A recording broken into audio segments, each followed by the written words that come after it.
ఓం శాంతి. Murali date 3/7/2025. Murali సారాంశం. మధురమైన పిల్లలు, ఈ అనంతమైన నాటకంలో మీరు అద్భుతమైన పాత్రధారులు. ఇది అనాది నాటకము. ఇందులో ఏ మార్పు జరగదు. ప్రశ్న: వివేకవంతులైన దూరదృష్టి గల పిల్లలు మాత్రమే ఏ గుహ్యమైన రహస్యాన్ని అర్థం చేసుకోగలరు?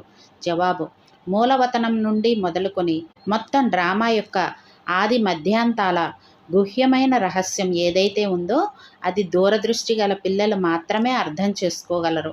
బీజము మరియు వృక్షం యొక్క జ్ఞానమంతా వారి బుద్ధిలో ఉంటుంది.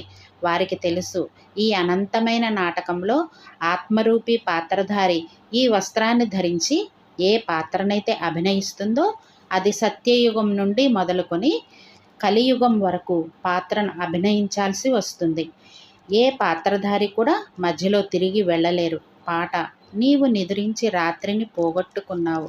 అచ్చా మీఠే మీఠే సిక్కిలదే బచ్చోం ప్రతి मात पिता बाप दादा का याद प्यार, गुड मॉर्निंग और नमस्ते. हम रूहानी बच्चों की रूहानी बाप दादा को याद प्यार, गुड मॉर्निंग और नमस्ते. ధారణ కోసం ఫస్ట్ పాయింట్: బుద్ధిని జ్ఞాన చింతనలో ఉంచుకొనే అలవాటు చేసుకోవాలి.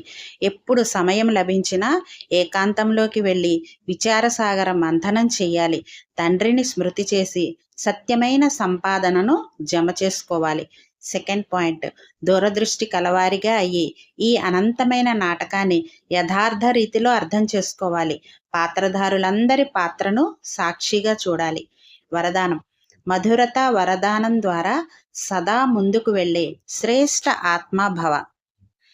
మధురత ఎటువంటి విశేషమైన ధారణ అంటే అది చేదు ధరణిని కూడా మధురంగా తయారు చేస్తుంది. ఎవరికైనా 2 క్షణాలు మధురమైన దృష్టిని ఇవ్వండి, మధురమైన మాటలను మాట్లాడండి. అప్పుడు ఏ ఆత్మనైనా సదా కోసం నిండుగా చేయగలరు. 2 క్షణాల మధురమైన దృష్టి మరియు మాటలు ఆ ఆత్మ యొక్క సృష్టిని పరివర్తన చేస్తుంది. మీ 2 మధురమైన మాటలు కూడా సదా కోసం వారిని మార్చేందుకు నిమిత్తంగా అవుతాయి. అందుకే మధురత వరదానాన్ని సదా తోడుగా పెట్టుకోండి.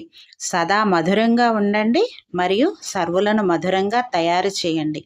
స్లోగన్: ప్రతి పరిస్థితిలోనూ రాజీగా ఉన్నట్లయితే రాజయుక్తులు అంటే రహస్యం తెలిసిన వారిగా అవుతారు. అచ్చా. ఓం శాంతి.